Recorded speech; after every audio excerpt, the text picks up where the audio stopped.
Saudara Menteri Tenaga Kerja Yasirli menerbitkan surat edaran yang melarang perusahaan membatasi syarat usia dalam lowongan pekerjaan. Surat edaran diharapkan dapat memperbesar kesempatan bagi warga yang selama ini kerap didiskriminasi karena syarat usia. Meski demikian, jumlah lapangan kerja yang tersedia ternyata ini masih menjadi persoalan besar. Data BPS menyebutkan jumlah pengangguran di Indonesia meningkat dari 7,2 juta pada Februari 2024 ke 7,28 juta di Februari tahun ini. Sementara menurut data pengangguran terbuka berdasarkan usia, ada 16,16% penduduk berusia 15 sampai 24 tahun belum bekerja. Sementara dari penduduk berusia 25 sampai 29 tahun atau 59 tahun ada 3,04% yang belum bekerja. Lalu pertanyaannya, setelah terbitnya surat edaran Menteri Tenaga Kerja yang melarang diskriminasi usia di lowongan kerja, bagaimana memastikan agar penyedia kerja mematuhinya? Kita bahas usai tayangan berikut ini. Menteri Tenaga Kerja Yasirli resmi menghapus syarat usia bagi para pencari kerja. Hal ini tertuang dalam edaran Menaker tentang larangan diskriminasi di lowongan pekerjaan. Salah satu ketentuannya, perusahaan penyedia lapangan kerja tak boleh mensyaratkan batas usia dalam rekrutmen karyawan. Menurut Yasirli, isu diskriminasi usia mengemuka dalam rekrutmen tenaga kerja di berbagai tempat. Soal ini pemerintah pun bakal membuat peraturan yang lebih lengkap. Surat edaran ini diterbitkan untuk mempertegas komitmen pemerintah terhadap prinsip non-diskriminasi, sekaligus memberikan pedoman yang jelas agar rekrutmen kerja dilakukan secara objektif dan adil.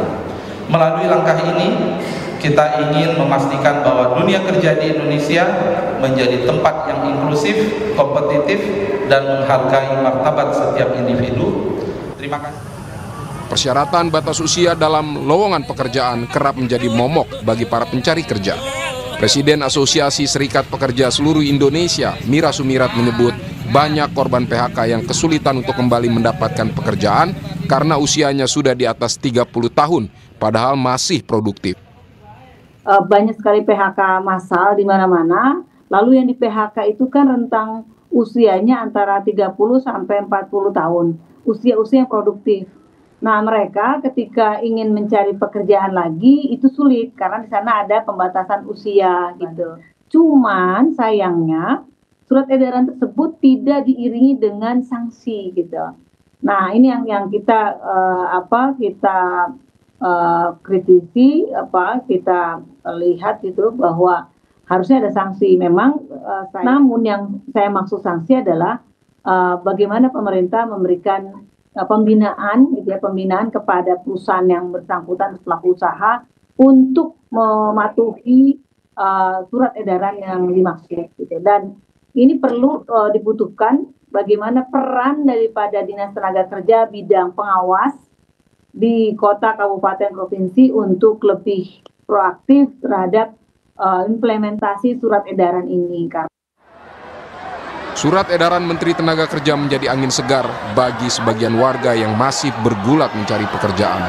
Karena itu, larangan diskriminasi dalam peluang kerja harus diikuti dengan meningkatnya jumlah lowongan kerja. Data BPS memperlihatkan ada kecenderungan meningkatnya jumlah pengangguran. Pada Februari 2024, jumlah pengangguran berada di angka 7,20 juta. Di bulan Februari tahun ini meningkat menjadi 7,28 juta atau meningkat lebih dari 80.000 orang. Besarnya kebutuhan mencari kerja terlihat pada penyelenggaraan job fair di Cikarang Utara, Kabupaten Bekasi Selasa lalu. Ribuan pencari kerja bersaing memperebutkan lowongan pekerjaan dari 64 perusahaan yang mengikuti acara itu. Sejumlah orang jatuh pingsan, bahkan beberapa pekerja sempat saling beradu argumen dan nyaris adu jotos. Tim Liputan, Kompas TV. Menteri Ketenagakerjaan meminta tak ada diskriminasi dalam lowongan pekerjaan. Lalu bagaimana mengimplementasikan agar dipatuhi oleh perusahaan atau pihak penyedia lapangan kerja? Kita bahas bersama anggota Komisi 9 DPR RI dari fraksi PKB, Zainul Munasihin. Selamat malam, Mas Zainul. Selamat malam, ini Mbak Mira, selamat malam. Ya. Malam. Dan ada juga Presiden Asosiasi Serikat Pekerja Seluruh Indonesia, Mira Sumirat. Malam, Mbak Mira. Selamat malam Mbak Audrey, selamat malam Pak Zainul. Ya. Selamat malam. Ya, Mas Zainul, saya mau tanya ke DPR dulu. Mas Zainul, ini kan namanya surat edaran. Artinya kalau surat edaran ini bisa dilakukan oleh pemberi kerja atau juga bisa enggak begitu. Nah, tapi kalau dari DPR sebenarnya haruskah membuat aturan yang lebih kuat, misalnya dengan merevisi undang-undang agar syarat untuk penghapusan usia kerja ini benar-benar bisa dilakukan, wajib dilakukan oleh semua pemberi kerja? Ya, jadi sebetulnya soal pembatasan usia kerja ini saya sudah pernah menyuarakan di awal ketika kami Komisi 9 RDP pertama kali dengan Kementerian Tenaga Kerja. Itu salah satu isu yang sudah sempat kita suarakan di awal. Kenapa? Karena banyak sekali perusahaan-perusahaan itu yang membuka lowongan pekerjaan dengan mencantumkan batasan usia. Ada yang 25, ada yang 30, ada yang maksimal 35 dan segala macam. Menurut kami, ya, langkah para perusahaan-perusahaan ini tidak tepat. Karena apa, kalau kita mengacu kepada ketentuan di BPS dan juga di ILO yang disebut dengan usia produktif itu rentang waktunya sangat panjang, antara 15 sampai dengan 65 tahun. Itu dibagi dalam 3 termin ya, 15 sampai 25 itu periode pertama. Kemudian periode puncak produktifnya antara 25 sampai 55. Nanti ada periode akhir usia produktif yaitu 55 sampai 65. Artinya apa? Bahwa sebetulnya patokan yang kita gunakan sebagai acuan untuk menentukan tenaga kerja ini kita sebut produktif itu sangat lebar. Tapi pihak perusahaan benar membatasi diri dengan membuat batasan maksimum. Nah, misalnya ini sebenarnya kurang tepat juga karena nanti bebannya juga akan kepada para pekerja kita gitu kalau mereka dibatasi. Ya, sebenarnya kan kita juga sudah mengundang pihak pengusaha nih, namun sampai sekarang kita berdialog belum ada yang kemudian memberikan jawaban untuk kita berdiskusi malam hari ini. Tapi kalau dari Mas Zainul sering bertanya kepada para pengusaha, sebenarnya mereka ini kenapa harus membatas-batasi usia? Katakanlah misalnya maksimal 25 tahun, padahal kan usia yang 30, 35 dan lain sebagainya ini masih produktif, masih bisa bekerja. Rata-rata alasan mereka tuh soal ini, soal tenaga gitu kan, mereka butuh yang lebih fresh. Ada juga alasan misalnya mereka lebih ingin orang yang bisa lebih mudah diatur. Kalau yang sudah tua-tua kan susah mengaturnya gitu. Tapi itu alasan perusahaan. Tapi menurut saya kenapa perusahaan memberlakukan seperti itu? Dugaan kuat saya adalah karena lowongan yang dibutuhkan oleh mereka itu bukan lowongan yang membutuhkan kompetensi tinggi. Kalau lowongan itu membutuhkan kompetensi yang tinggi, pasti mereka akan pilih yang berpengalaman. Ketika mereka membuka lowongan pekerjaan itu misalnya untuk usia-usia muda, fresh graduate, itu dugaan saya memang lowongan kerjaan yang dibuka, yang dibutuhkan memang tidak memerlukan kompetensi tinggi. Dan upahnya pun lebih murah begitu ya dibanding misalnya yang... Jadi itu adalah lowongan pekerjaan yang unskilled gitu. Oke. Dugaan saya ya, tapi kita harus cek lagi. Kenapa? Karena bagi pengusaha tentu mereka kalau secara rasional mereka lebih akan diuntungkan merekrut tenaga kerja yang kompeten dan punya skill yang memadai dibandingkan harus ngajar dari awal, betul kan? Itu secara logika begitu gitu. Tapi dalam prakteknya ternyata memang banyak sekali perusahaan yang membatasi usia maksimum misalnya 25-30. Itu artinya kemungkinan lowongan pekerjaannya memang ya tidak terlalu membutuhkan skill yang tinggi-tinggi gitu. Ya, oke. Oke, sebagai Presiden Asosiasi Serikat Pekerja Seluruh Indonesia nih, Mbak Mira, ini pasti menjadi angin segar ya buat para pencari kerja sekarang yang lagi susah-susahnya mencari kerja. Nah, dengan penghapusan diadakannya surat edaran oleh Menaker. Nah, tapi pertanyaannya ini menjadi lebih mudah atau juga masih was-was nih? Karena kan hanya berupa surat edaran, bisa ditaati, bisa tidak oleh pemberi kerja. Ya, yang pertama kami ini kan pemerintah sedang berupaya ya, meskipun lewat surat edaran berupaya bagaimana menangani atau meminimalisir lah lonjakan PHK massal yang luar biasa, kemudian banyak laporan kepada mereka ini terkait dengan usia, karena rata-rata di PHK saat ini tadi usia 35 30 sampai 40 tahun. Ketika mereka mencari pekerjaan lagi, mereka dihadapkan dengan syarat usia, pembatasan usia. Nah, itu mereka kesulitan. Memang saat ini ketika kondisi sedang PHK sedang tinggi, sebenarnya kan kalau pembatasan usia salah satu sejak dulu ya Pak Jainul ya, ini terjadi itu. Tapi bukan hanya di pembatasan usia, tapi Mbak, perusahaan itu banyak juga yang mensyaratkan yang secara aneh-aneh tapi nggak lucu gitu ya, terutama terkait dengan good looking, kulit kuning langsa, tingginya. Lebih ke penampilan begitu ya, padahal tidak ada kaitannya mungkin saja ya. Dan nggak ada hubungannya dengan pekerjaan, lalu siap dibawa tekanan gitu, itu sebenarnya mau jadi TNI atau mau jadi apa gitu ya. Artinya ini yang aneh-aneh tapi nggak lucu tadi itu muncul gitu ya. Nah, salah satunya memang usia. Nah, usia itu karena memang sekarang PHK massal itu sedang tinggi. Kemudian pemerintah kesulitan karena tadi kawan-kawan yang tadi seharusnya masih produktif nggak bisa masuk karena tadi ada pembatasan. Nah, gini, kalau memang surat edaran tadi yang saya kritis adalah tidak ada sanksi dalam himbauan aja nih surat edaran. Seharusnya lebih tinggi itu, entah itu keputusan menteri atau keputusan presiden. Nah, ini dalam kesempatan ini bagi Pak Zainul selaku anggota DPR RI ini kesempatan untuk nanti memasukkan ke dalam undang-undang tenaga kerja yang baru nih Pak Zainul, supaya itu jadi kekuatan hukum yang tetap lah gitu ya, supaya nanti pengusaha atau pelaku usaha juga nggak mencantumkan yang aneh-aneh tadi itu. Nah, kalau kita bandingkan dengan di negara-negara luar, mereka udah nggak lagi menggunakan batasan usia, makanya nggak aneh ketika ada di contoh ya Korea Selatan gitu, banyak yang bekerja sudah di atas usia lanjut 50 tahun, 65 gitu. Jadi karena memang sepanjang mereka punya kemampuan yang dibutuhkan oleh si perusahaan, maka mereka direkrut, diterima. Tapi kan di sini enggak. Kalau misalnya Anda bertanya-tanya dengan para pencari kerja gitu, sebenarnya kalau mereka yang tadi terkena PHK 30-40 ke atas, kemudian dibatasi untuk mencari kerja, dibatasi usianya, mereka sebenarnya masih mau bekerja, pasti masih mau bekerja. Tapi kemudian apakah kalau pertanyaannya katanya kan lebih banyak mencari fresh graduate begitu, nah apakah mereka juga mau menurunkan misalnya untuk upah begitu asalkan bekerja, atau gimana sebenarnya suara dari para pekerja ini, para pencari kerja? Oke Mbak Audrey, ini kan saya orang lapangan ya, orang sehari-hari saya berhadapan dengan mereka. Saat ini kondisi sedang sulit sekali ekonominya. Jadi lapangan pekerjaan tidak sebanding dengan jumlah yang mencari pekerjaan seperti yang kemarin di Bekasi. Jadi lapangan pekerjaan sedikit, tapi yang mencari pekerjaan tuh luar biasa banyak. Maka dari itu, quote and quote mereka menerima gitu dengan upah yang disodorkan oleh si perusahaan. Oke, saya menerima Anda dengan upah sekian, tapi mereka menerima. Jadi mereka sudah dalam kondisi memang keterpaksaan dalam mencari pekerjaan, meskipun pengalaman mereka bagus gitu ya. Tapi kan lagi-lagi perusahaan tadi sampaikan oleh Pak Zainul mempertimbangkan betul Pak Zainul. Kebanyakan para pelaku usaha, pengusaha yang bicara ke saya, ngomong ke saya, mereka pengen yang muda-muda gitu ya. Tapi lagi gitu ya, gini Pak Zainul, mereka mencantumkan yang butuh pengalaman, tapi ada tulisan fresh graduate lah. Gimana mau pengalaman kalau ada fresh graduate? Jadi aneh gitu. Oke, gimana tuh Mas Zainul, katanya keanehan-keanehan yang sering kali ini menjadi syarat. Tadi juga bukan hanya tadi soal tadi ya, tapi ada penampilan juga yang dilihat begitu.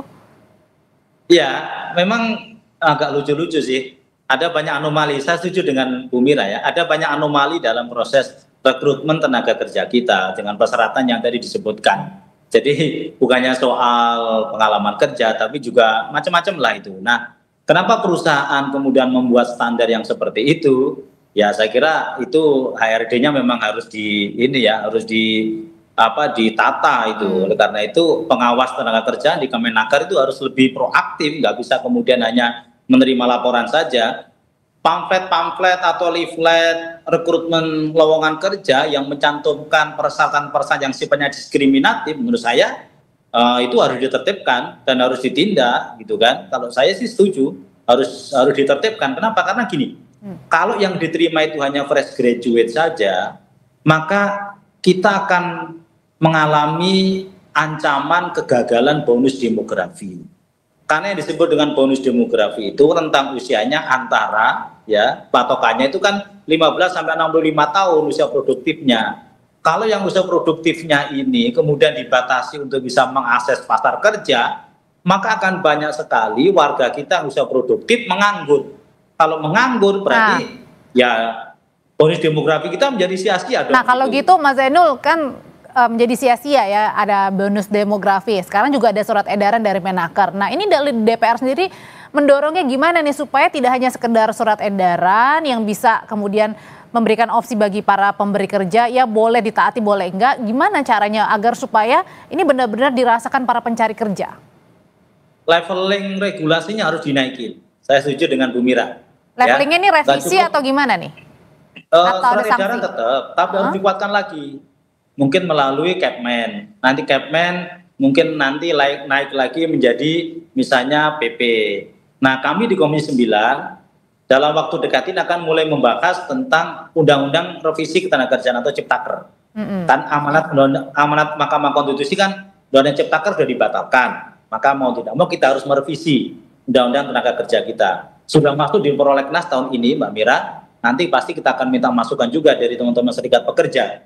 Mungkin mulai persidangan yang akan datang sudah mulai kita bahas ini revisi Undang-Undang Tenaga Kerja kita. Nah saya setuju soal pembatasan usia itu harus kita masukkan di dalam Undang-Undang Tenaga Kerja yang baru. Agar apa? Agar bonus demografi kita ini bisa benar-benar kita manfaatkan sebaik-baiknya. Jangan sampai ada regulasi yang justru bertentangan kontraproduktif dengan pemanfaatan bonus demografi kita, kan nggak fair juga gitu. Nah tapi pertanyaan berikutnya nih Mas Zainul, ketika kemudian tadi sudah ada surat edaran dihapus, kemudian ada harus tindakan konkret lagi untuk mengimplementasikan surat edaran tersebut. Nah tapi pertanyaannya, kalau sudah dihapus batas maksimumnya, terus gimana dengan lowongan kerja yang nggak tahu nih, nampaknya terbatas karena memang dunia sedang tidak baik-baik saja. Apalagi kalau kita lihat di Cikarang, banyak banget yang mencari kerja dan nggak tahu dapatnya atau yang dibutuhkannya berapa ini dari sekian banyak orang yang melamar. Iya, jadi sebetulnya ini kan sektor tenaga kerja itu posisinya kan di hilir ya. Hulunya itu kan di iklim berusaha. Iklim berusaha itu salah satu kuncinya adalah investasi. Kemarin Kementerian Investasi kan sudah merilis kuartal pertama kita ini investasi kita ini naik 5% menjadi 468 T.